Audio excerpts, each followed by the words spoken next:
അസ്സലാമു അലൈക്കും വറഹ്മത്തുള്ളാഹി വബറകാതുഹു. എന്താണ് എല്ലാവരുടെയും വിശേഷം? അല്ലാഹു റബ്ബുൽ ആലമീൻ ഹൃദ്യമായൊരു ജീവിതം നൽകി നമ്മെ അനുഗ്രഹിക്കുമാറാകട്ടെ. അന്നെന്താ ബിസ്മോളെ നമ്മൾ പറയണേ? ഇന്നെന്ത് പറയണം? ഇന്ന് നമ്മൾ പറയുന്നത് നമ്മുടെ കുഞ്ഞുമക്കൾ ദേഷ്യപ്പെടുമ്പോൾ നമ്മൾ ചെയ്യാൻ പാടില്ലാത്ത 5 കാര്യങ്ങൾ. നമ്മളത് ചെയ്തു കഴിഞ്ഞാൽ കുഞ്ഞുങ്ങളുടെ ജീവിതം ആകെ താളം തെറ്റിപ്പോകും, അവരുടെ കഴിവുകൾ നശിക്കും, അവർ ദേഷ്യക്കാരായി മാറും, മുൻകോപികളായി മാറും, നമ്മളെ ഇട്ട് പുറങ്കാല് കൊണ്ട് തട്ടുന്ന അവസ്ഥയിലേക്ക് കാര്യങ്ങൾ എത്തിപ്പോകും. അപ്പോൾ ഈ പറയുന്ന 5 കാര്യങ്ങൾ നമ്മുടെ മക്കൾ ദേഷ്യപ്പെട്ട് നിൽക്കുമ്പോൾ അവരോട് നമ്മൾ ചെയ്യാൻ പാടില്ല. പഠിക്കാം നമുക്ക് ഏതൊക്കെയാണെന്ന് വിശ്മോളെ? ഓക്കെ. ഒന്നാമത്തെ കാര്യം, മക്കൾ നല്ല വാശി പിടിച്ച് കരയുന്ന സമയത്ത് നമ്മൾ അവരോട് വൈകാരികമായി പ്രതികരിക്കരുത്. എങ്ങനെ? ഇപ്പോൾ മക്കൾ ദേഷ്യപ്പെടുന്ന സമയത്ത്, ഇപ്പോൾ ഫിസുമോൾ ദേഷ്യപ്പെടുന്ന സമയത്ത് വാപ്പി പറയണം, എന്താ പറയണേ? മിണ്ടാതിരിക്കും ഫിസു ഇല്ലേ? അപ്പോൾ നമ്മളങ്ങനെ ദേഷ്യപ്പെടുകയോ അല്ലെങ്കിൽ കരഞ്ഞുകൊണ്ട് അവിടെ ഒന്നല്ലേ ഒന്ന് മിണ്ടായിരിക്കുക, അങ്ങനെ ഇമോഷണലായി നമ്മൾ ആ സമയത്ത് കുട്ടികളോട് ഇടപെടരുത്. കാരണം അവരത് ചെവിക്കൊള്ളില്ല. അത് എരുതിയിലേക്ക് എണ്ണ ഒഴിക്കുന്നത് പോലെ ആയിരിക്കും. ഇപ്പോൾ നോക്കിയേ, ഫിസുമോൾ കരയണ സമയത്ത് അബ്ബ പറയാണ്, അവിടെ ഫിസുമോളല്ലേ എന്ന് പറഞ്ഞാൽ ഫിസുമോൾ ഒന്നും കൂടെ ഒച്ചയിൽ കരയും അല്ലേ? കരയൂലടി, എല്ലാം ഉടായ്പോ കടയിലുണ്ട്. അപ്പോൾ പറയുന്നത് മനസ്സിലായി. അപ്പോൾ നമ്മൾ കുഞ്ഞുങ്ങൾ ഇമോഷണലി അവരിങ്ങനെ ആകെ കരഞ്ഞുകൊണ്ടിരിക്കുമ്പോൾ അല്ലെങ്കിൽ ദേഷ്യപ്പെട്ടുകൊണ്ടിരിക്കുമ്പോൾ അതുപോലെ നമ്മളും ഇമോഷണലായി അവരോട് ഇടപെടരുത്. ആ ദേഷ്യമൊക്കെ മാറി കുട്ടി ഹാപ്പി ആയി കഴിയുമ്പോൾ സ്നേഹത്തോടെ അവരെ പറഞ്ഞ് മനസ്സിലാക്കണം. ഓക്കെ, അങ്ങനെയല്ലേ ഫിസുമോളെ വേണ്ടത്? നീ എവിടെ എന്തിരിക്കേ? അയാളുടെ പടം വരക്കണേന്ന്. ഫിസുമോൾ ഭയങ്കര അടിപൊളി ഡ്രോയിങ് ഒക്കെ ഉണ്ട് കേട്ടോ ഫിസുമോളുടെ. അതാ, ഒരു ബുക്ക് മേടിച്ചാൽ 2 ദിവസത്തേക്ക് ഞങ്ങൾക്കുള്ളൂ. ഒരു ബുക്കിൻ്റെ ഒരു സൈഡിൽ ഒരു പേന കൊണ്ടുവന്ന് വരച്ചാൽ പിന്നെ ആ പേജ് ഞങ്ങൾ തൊടൂല. ഫിസുമോള് കഴിഞ്ഞ ദിവസം സങ്കടപ്പെട്ടിരുന്ന എന്തിനാ, പിണങ്ങിയിരുന്ന എന്തിനാന്ന് എല്ലാവരും ചോദിക്കുന്നുണ്ട്. എന്തിനായിരുന്നു? ഇത് ബുക്കല്ല കേട്ടോ, ഇവിടെ വരച്ചതിനെ ഇങ്ങനെ കൊത്തി വരച്ചത് ഈ സാധനം കണ്ടോ, അപ്പൊ ഇവിടെ പ്രസ് ചെയ്ത് പോകും. അത് പ്രസ് ചെയ്താൽ പോകും. ഓക്കെ. അപ്പോൾ ഫിസുമോൾ എന്തിനാ പിണങ്ങിയത്? ടൊമാറ്റോ സോസ് കൊടുക്കാൻ ഫുൾ ടൈം സോസ് കഴിക്കലാണ്. ഞാൻ തരൂലേ?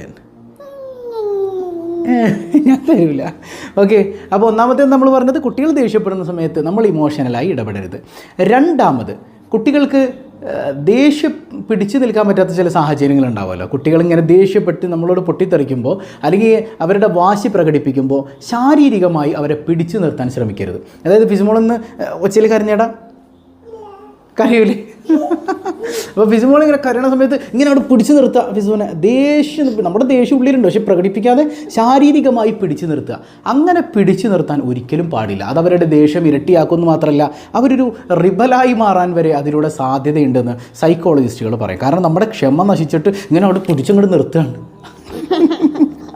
അങ്ങനെ ഒരിക്കലും കുട്ടികൾ ഇപ്പം ഈ കാണുന്ന ചിരിയൊന്നും ഉണ്ടാവില്ല. അപ്പോൾ ഫിസുമോൾ ദേഷ്യപ്പെട്ട് നിൽക്കുമ്പോൾ ഇങ്ങനെ പിടിച്ചിരിക്കുകയാണെങ്കിൽ എന്തായിരിക്കും അവസ്ഥ? അപ്പോൾ അങ്ങനെ ഒരിക്കലും ശാരീരികമായി പിടിച്ചു നിർത്താൻ പാടില്ല. മൂന്നാമത്തേത്, അവരോട് അസഭ്യ വാക്കുകൾ പറയരുത്. കുട്ടികൾ നല്ല ദേഷ്യപ്പെട്ടുകൊണ്ടിരിക്കുമ്പോൾ ചില വീട്ടുകളിലൊക്കെ കേട്ടിട്ടുണ്ട് നമ്മൾ, ചില ബാപ്പയും ഉമ്മയൊക്കെ വളരെ അസഭ്യ വാക്കുകൾ അവരോട് പറയും. ഒരിക്കലും അങ്ങനെ പറയാൻ പാടില്ല. നമ്മുടെ അസഭ്യ വാക്കുകളൊക്കെ ചിലപ്പോൾ പ്രാർത്ഥന എന്നോണം അവരുടെ മേൽ ഫലിച്ചേക്കാം. ശ്രദ്ധിക്കണം കേട്ടോ നമ്മൾ. അപ്പോൾ ചില പ്രായം ചെന്ന ഉമ്മമാരൊക്കെ പറയുന്നത്, മക്കൾ ബഹളം ഉണ്ടാക്കിയാൽ ഒടുക്കത്ത സൗണ്ട്, ഒരിക്കലും അങ്ങനെ പറയാൻ പാടില്ല. അങ്ങനെ ആയിപ്പോകാൻ അധിക താമസം വേണോ? അള്ളാഹു കാത്തുരക്ഷിക്കട്ടെ. അപ്പോൾ നമ്മുടെ വായ ശ്രദ്ധിക്കാം. ഓക്കെ. അപ്പോൾ ഒരിക്കലും ഈ അസഭ്യ വാക്കുകൾ പറയരുത്. അങ്ങനെ പറഞ്ഞാലുള്ള കുഴപ്പം എന്താ? നമ്മൾ പിന്നീട് അവരോട് ദേഷ്യപ്പെടുമ്പോൾ ഈ വാക്കുകൾ തിരിച്ച് നമ്മോട് പറഞ്ഞേക്കാം. കാരണം എന്താ? ദേഷ്യപ്പെടുമ്പോൾ പറയാനുള്ള വാക്കുകളാണ് അത് എന്ന് അവർ മനസ്സിലാക്കി വെച്ചിട്ടുണ്ട്. കുഞ്ഞുങ്ങളുടെ മനസ്സ് ശുദ്ധമായ മനസ്സാണ്. അവരെ മോശമാക്കുന്നത് നമ്മളാണെന്ന് ആര് പഠിപ്പിച്ചിട്ടുണ്ട്? മുഹമ്മദ് മുസ്തഫ തങ്ങൾ പഠിപ്പിച്ചിട്ടുണ്ട്. മാഷാ അല്ലാ. അപ്പോൾ നമ്മൾ ആ വിഷയം ശ്രദ്ധിക്കണം. നാലാമത്തേത്, യുക്തിസഹമല്ലാത്ത അനുമാനങ്ങളില്ലാതിരിക്കാം. അതായത് നമ്മൾ കുട്ടി ഇങ്ങനെ ദേഷ്യപ്പെടണം, വാശി കാണിക്കുകയാണ്, കുറേ കഴിയുമ്പോഴത്തേക്കും ഇതിങ്ങനെ തന്നെ, ഇതിൻ്റെ ജീവിതം ഇങ്ങനെ ദേഷ്യപ്പെട്ടേ പോവുള്ളൂ, ഇതിന് വാശി മാറ്റാൻ പറ്റൂല, ആരെ കാണിച്ചിട്ടും കാര്യമില്ല, ഇത് നന്നാവൂല. മനസ്സിലാവുന്നുണ്ടോ? ഈ ഒരു യുക്തിചിന്തയില്ലാത്ത ഇത്തരം തോന്നലുകൾ വേണ്ട. നമ്മുടെ കുട്ടികളെ നമുക്ക് നന്നാക്കിയെടുക്കാം. പറ്റൂലേ ഫിസുമോളെ? പറ്റുമോ? പറഞ്ഞേ, പറ്റുമോ? പറ്റുമോ? ഇൻഷാ അല്ലാ. അപ്പോൾ ഇയാൾക്ക് വാശിയുണ്ടോ? ഇയാൾക്ക് വാശിയുണ്ടോ? നമുക്ക് വാശിയുണ്ടോ? Okay, sorry. അപ്പോൾ നമ്മൾ യുക്തിസഹമല്ലാത്ത അനുമാനങ്ങളിലേക്ക് നമ്മൾ എത്താൻ പാടില്ല എന്നുള്ളതാണ്. അഞ്ചാമത്തേത്, ഭീഷണിപ്പെടുത്തുകയോ ദേഷ്യപ്പെടുകയോ ചെയ്യാതിരിക്കാം. എങ്ങനെ? ഇപ്പോൾ കുഞ്ഞിങ്ങനെ കരയാണ്, മിണ്ടാതിരുന്നിരിക്കട്ടല്ല, ഞാൻ അടിച്ചാൻ പൊട്ടിക്കും, ഞാൻ അങ്ങനെ ഭീഷണിപ്പെടുത്തുക, അങ്ങനെ പറയാൻ പാടണ്ട. എവിടെ പറയടോ, അങ്ങനെ പറയാൻ പാടില്ല. പറയാൻ പാടില്ല. അപ്പോൾ കുഞ്ഞ് ദേഷ്യപ്പെടുന്ന സമയത്ത് മിണ്ടായാലും അടിച്ചാൽ പൊട്ടിക്കാൻ വടിയെടുത്തറി അവനെ അടിച്ചാൽ പൊട്ടിക്കട്ടെ, ഒരിക്കലും അങ്ങനെ പറയരുത്. അതുപോലെ തന്നെ ഭയപ്പെടുത്തരുത്. ദേ കോക്കാച്ചിനുണ്ട്, കോക്കാച്ചി. മനുഷ്യൻ ചെറുപ്പം മുതൽ കേൾക്കുന്ന സാധനമാണ് ഈ കോക്കാച്ചി. അങ്ങനെ പറയരുത്. അത് കുട്ടികളുടെ മനസ്സിൽ ഒരു ഭയം എപ്പോഴും ഉണ്ടാക്കാനും അവരെ ഒന്ന് കിടക്കുമ്പോൾ പോലും ഭയപ്പെടുത്താനും അതുപോലെ അത് മാത്രമല്ല അവരുടെ കഴിവുകൾ ഇല്ലാതാക്കാനും ഒക്കെ ഇത് കാരണമായി തീരും.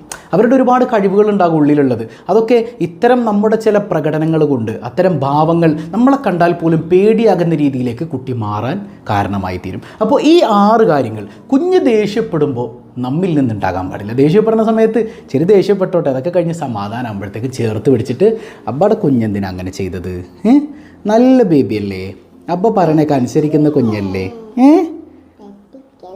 അതെ ഇവിടെ അയാൾ വരക്കണ തെറ്റിക്കാനിട്ടാണ്. ഓക്കെ, അപ്പോൾ അങ്ങനെ നമ്മൾ സ്നേഹത്തോടെ പറഞ്ഞു കൊടുക്കാം.